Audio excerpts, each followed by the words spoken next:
Everyone thinks we're witnessing the reincarnation of Tupac and Biggie, the greatest rap war the world has seen in 30 years. We've seen the internet break over rumored drop dates, only to watch Drake strategically carpet bomb the algorithm with multiple releases in a single day. The armies of fans are always locked and loaded. But what if you've just become a victim of the most brilliant manipulation worth hundreds of millions of dollars? What if behind this supposed hatred lies not a struggle for the hip-hop crown, but a silent business move of epic proportions, a signature on paper worth more than any verse? By the end of this video, I will show you a documented historical precedent that proves one thing. In the music industry, hatred is never free. Today we switch off the emotions. We strip away the masks. We're entering the boardrooms where the rules of this war are actually written. To understand this modern illusion, we must return to the bloody foundation, Pac and Biggie. The industry programs us to see Drake and Kendrick as their successors. The point isn't whether they sound the same. The point is what they represent on the chessboard.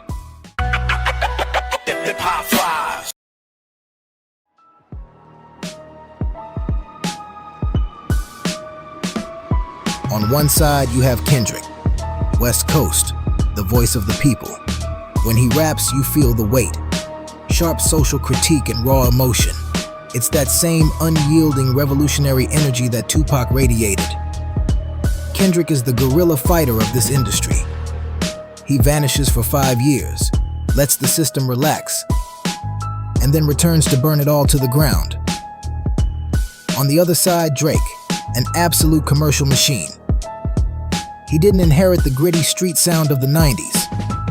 He took the other, more luxurious part of Biggie's recipe, crafting smooth global hits that dominate clubs and radio stations from Tokyo to Toronto. Drake lacks Kendrick's street grit, but he rules pop culture. His approach isn't guerrilla, it's conventional warfare. A media empire that never sleeps. In the 90s, Death Row and Bad Boy Records functioned like warring corporations on the street. Suge Knight and Puff Daddy were CEOs with street soldiers. It was a constant struggle between two ideologies, raw art versus industrial dominance. But in that war, the stakes were real lives. Today, the system has evolved. They've learned their lesson. Dead rappers don't go on tour. That's why the rules of the game had to change. I got enemies, got a lot of enemies. Bitch, sit down. Be humble. Sit down. Who the GOAT? Who you bitches really rooting for? I got loyalty, got royalty inside my DNA.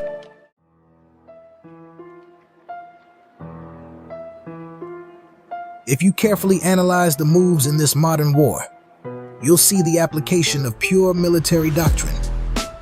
This is classic asymmetric warfare brought into the recording studio. Kendrick uses psychological pressure. His weapons are authenticity and the element of surprise. His goal isn't to make a better club song than Drake. It's to discredit Drake's very character, to frame him as a fraud.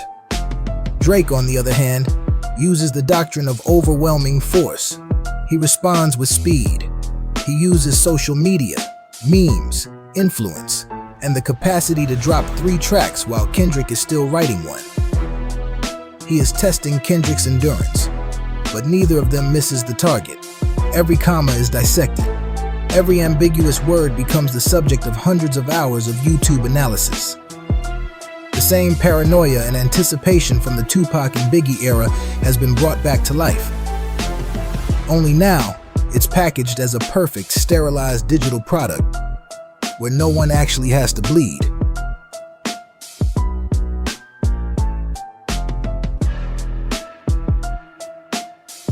The conflict of the 90s was settled with lead on the streets. The consequences were fatal and irreversible. Today, the asphalt has been replaced by the algorithm. This is no longer a fight for territory or neighborhood respect. This is a surgically precise, algorithmic war. There are no shots in the night. The armies are millions of fanatics on social media. And the generals? The generals are streamers and podcasters. DJ academics, Joe Budden, massive YouTube and Twitch platforms. They are the warmongers of the modern age. Every live reaction, every hysterical scream for the camera is a free marketing campaign worth millions. They are the ones turning a musical conflict into a gladiator arena. Their goal isn't to kill the opponent. The goal is to erase them from pop culture, to make them irrelevant. For artists whose ego and bank accounts depend on relevance, that is a fate worse than physical defeat.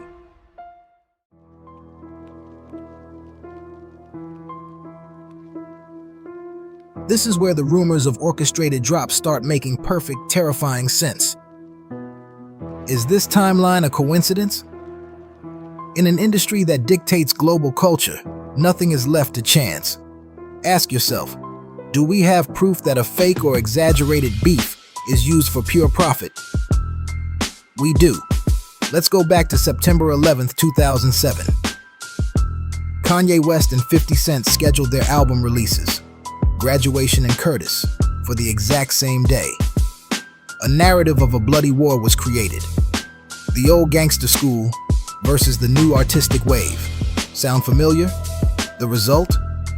Both sold millions of records in the first week. They crushed the competition.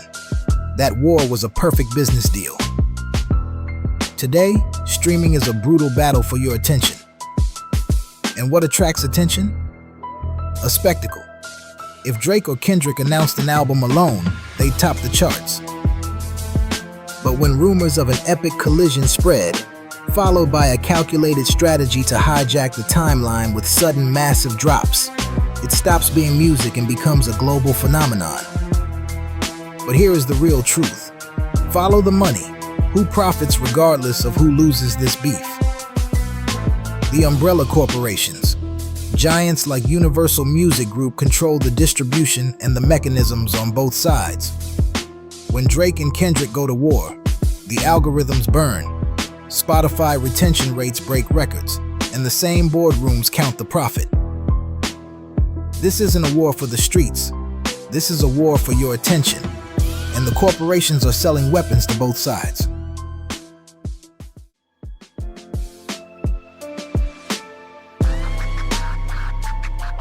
I don't doubt there's real ego involved. I don't doubt they dislike each other, but they are both at the top of the pyramid.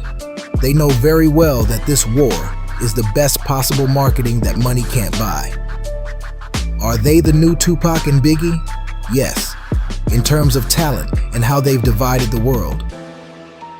But this is a new era with new rules. The era of calculation. The lines have been drawn. The cards are on the table. The question is no longer who the better rapper is. The question is, who played the better business move? And are we, the audience, just willing soldiers in their corporate war? Comment below. Do you believe in real hate? Or is this all just a brilliant illusion for billions of streams? I'm reading every comment, and we're debating down there. See you.